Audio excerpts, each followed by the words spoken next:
दोस्तों आज हम शानदार तरीके से जानदार तरीके से एक मस्त वीडियो सीखने जा रहे हैं और जिसका नाम है ए फिगर ऑफ स्पीच। क्या नाम है? ए फिगर ऑफ स्पीच। तो चलो अब हम लोग क्या करते हैं कि कैसे अलंकार को पढ़ते हैं। अब से देखिए यहाँ पर लिखा है कि FIGUR फिगर ऑफ स्पीच। क्या लेंगे? Figure of speech. तो फिगर ऑफ स्पीच के अंतर्गत जो है हम सबसे ज़्यादा जो बेहतर चीज़ों को पढ़ते हैं या समझते हैं वो क्या है कि यहाँ पर फिगर ऑफ स्पीच के हम डेफिनेशन की बात करेंगे। किसका? डेफिनेशन।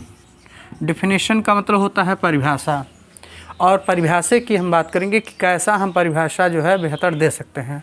जिससे हो गया कि a figure of speech is a deviation. क्या लेंगे? Deviation of from the ordinary. क्या लिखें? From the ordinary use of the words with a view to increase greater effect। तो ये हमारा जो है क्या है, अगर हम चाहते हैं कि बेहतर तरीके से कुछ सीख पाएँ तो वहाँ पर हमें डेफिनेशन की भी ज़रूरत होती है। जैसे लिखा है कि ए फिगर ऑफ स्पीच यानी अलंकार। इसको क्या बोलते हैं? अलंकार। क्या लेंगे? अलंकार। तो हो गया कि ए फिगर ऑफ स्पीच का मतलब हो गया अलंकार। अलंकार क्या है? हिंदी की बात करें तो एक शब्द अलंकार होता है, एक अर्थालंकार होता है। तो यहाँ पर जो है हमारा क्या है कि फिगर ऑफ स्पीच यानी कि अलंकार जो है इज ए डेविएशन। डेविएशन का मतलब होता है विचलन। क्या होता है? विचलन। तो डेविएशन का मतलब हो गया विचलन।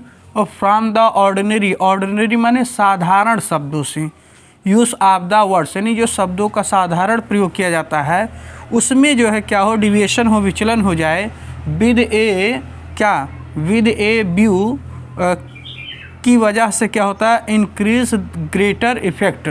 तो यहाँ पर क्या है कि with a views to increase their. यहाँ हम किसका यूज़ कर लेंगे? देयर। देयर माने उनका, यानी सेंटेंसों का ग्रेटर इफेक्ट, यहाँ बड़ा प्रभाव पड़ता है। तो इस तरह से आपने देखा कि कैसे जो है हम डेफिनेशन को अच्छे से समझ सकते हैं, अच्छे से यूज़ कर सकते हैं, कैसे हम इसको बढ़िया से प्रयोग कर सकते हैं।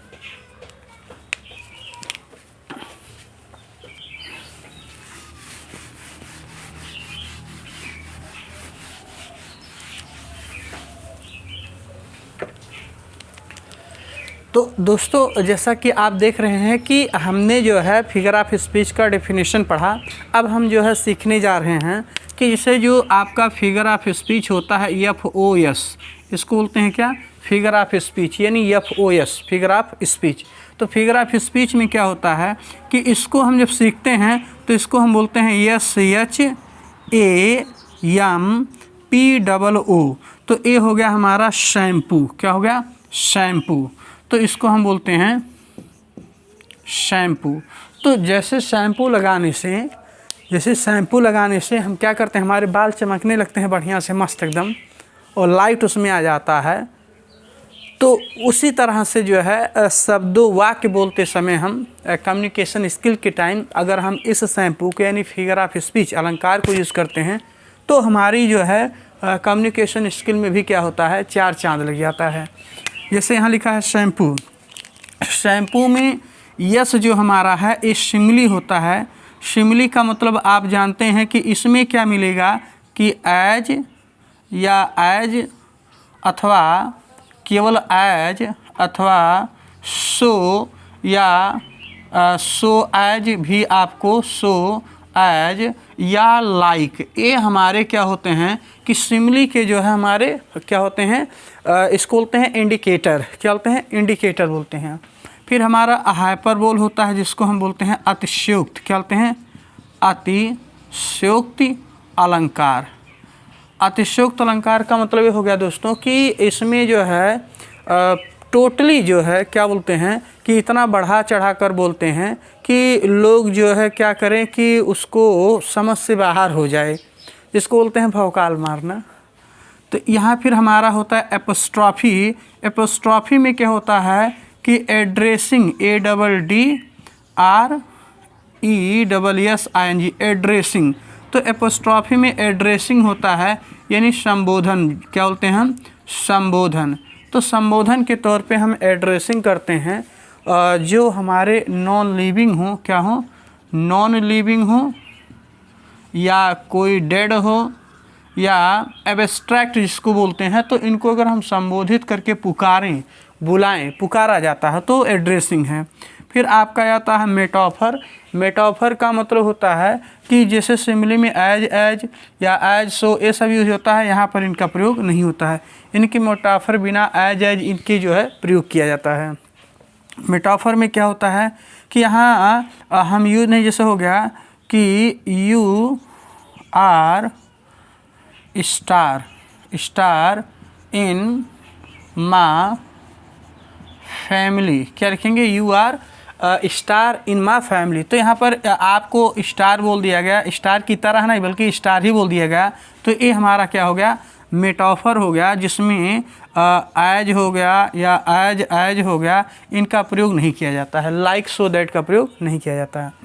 फिर पर्सनिफिकेशन का मतलब हो गया, इसको हम बोलते हैं मानवी, क्या, मानवीकरण अलंकार। कौन सा, मानवीकरण अलंकार। इसमें क्या होता है, जो निर्जीव चीज़ें हैं, जो डेड चीज़ें हैं, जो एब्स्ट्रैक्ट चीज़ें हैं, जो मेटल्स वगैरह हैं, उनको जानदार मान लिया जाता है और जानदार के रूप में बात किया जाता है। अब जैसे उसमें लिखा है कि लव इज़ ब्लाइंड, प्रेम अंधा होता है, तो प्रेम की आंखें नहीं होती हैं बट उसको माना क्या जा रहा है, अंधा। फिर आपका यहाँ पर ऑक्सीमोरान हो गया। ऑक्सीमोरान का मतलब होता है विरोधाभास, क्या, विरोधाभास अलंकार। कौन सा अलंकार, विरोधाभास अलंकार। विरोधाभास अलंकार का मतलब होता है कि इस अलंकार में जो है टू अपोजिट वर्ड्स जो है पुट टुगेदर, साथ साथ रखे जाते हैं। जैसे इसमें हो गया कि love is a sweet poison, तो स्वीट अगर होगा तो पॉइजन नहीं होगा, पॉइजन होगा तो स्वीट नहीं होगा, तो दोनों एक साथ में रखे जाते हैं। यहाँ पर फिर हमारा होता है, इसको हम बोलते हैं ध्वनि सूचक, क्या, ध्वनि सूचक अलंकार। क्या लेंगे, ध्वनि सूचक अलंकार। ध्वनि सूचक अलंकार क्या है कि इसमें जो है चाहे वस्तुएं हों, चाहे मनुष्य हो, चाहे पौधे हों, चाहे क्या हों, चाहे मतलब आपके जानवर हों, तो इन सारे लोगों की जो साउंड सजेस्टेड होती है, जिससे साउंड से जो पता लगता है, उसको हम बोलते हैं ध्वनि सूचक अलंकार। तो इस तरह से आपने शैम्पू के बारे में थोड़ा सा डिटेल समझा, और अच्छा आपको वीडियो मिलने वाला है जल्द, और अलंकार का पूरा सीरीज आपको देंगे। बट ये है कि आप जो है सबसे पहले चैनल को सब्सक्राइब कर लीजिए ताकि अच्छे से आप सीख सकें, और हम भी और एनर्जी लाएंगे अंदर जब आप इसको कम से कम जो है ज़्यादा से ज़्यादा कमेंट और लाइक करके जो है चैनल को सब्सक्राइब कर लेंगे। तो थैंक्स दोस्तों, जय हिंद।